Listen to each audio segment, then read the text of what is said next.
All right, Team 3 Olders. Today we're doing volume part 2, and we're going to look at something called composite figures. Let's imagine a swimming pool, if you will, and do a little volume review. You'll have to ignore it if you can actually read the real dimensions of the swimming pool, but let's just pretend that it's 10 feet across, and this pool is 30 feet wide, and then it's 4 feet deep across the whole pool. Again, it's not actually, but let's just pretend the whole pool is 4 feet deep.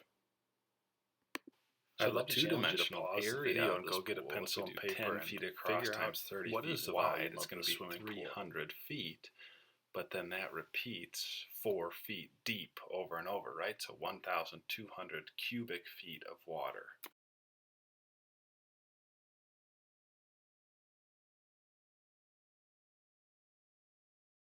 Which, by the way, we should try to picture that a cubic foot, a bunch of water in a cube, 1 foot by 1 foot by 1 foot. That would take about 7.5 gallons to fill that up. I thought that was pretty interesting. Maybe you could figure out how many gallons it would take to fill that swimming pool. But now let's imagine, like most pools, that this pool has a deep end, 8 feet deep, and a shallow end, 4 feet deep.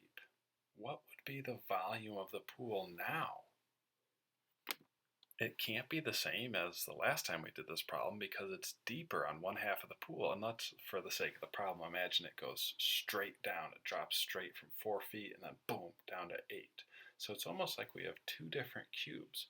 Still, the pool's 10 feet across on both parts of our pool, but we have this 8-foot deep section and 4-foot deep section, and then we almost again have to picture it as two parts where we take that 30 feet wide, we take that idea and we cut it in half, and we think of it as 15 feet and 15 feet.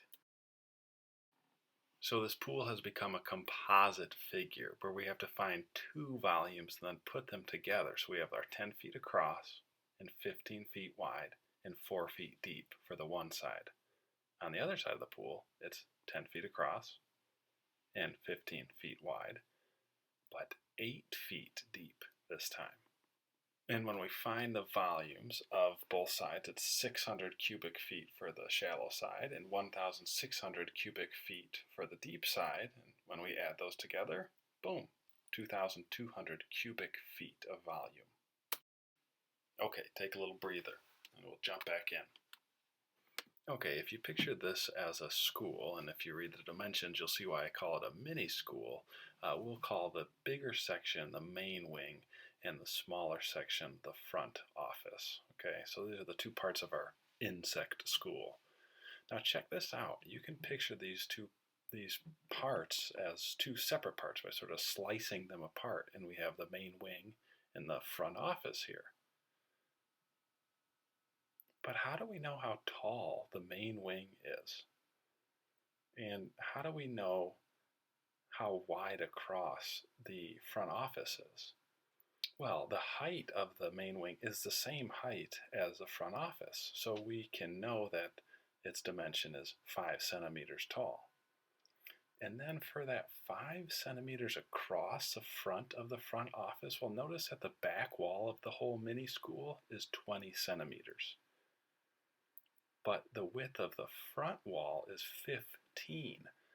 So the width across the front there of the main office must be the difference between the back wall, 20, and the front wall, 15. And now we have some multiplication to do. The main wing, we would do 15 times 10 times the height of 5. And the front office is actually a perfect cube. We'd be doing 5 times 5 times 5. So our respective volumes would be the main wing, 750 centimeters cubed, and the front office, 125 centimeters cubed, and put them together, and the whole insect school is 875 centimeters cubed. Oh, and look at there. It's the mini school. The ants had to ride the bus, but the bee got to fly. That is great.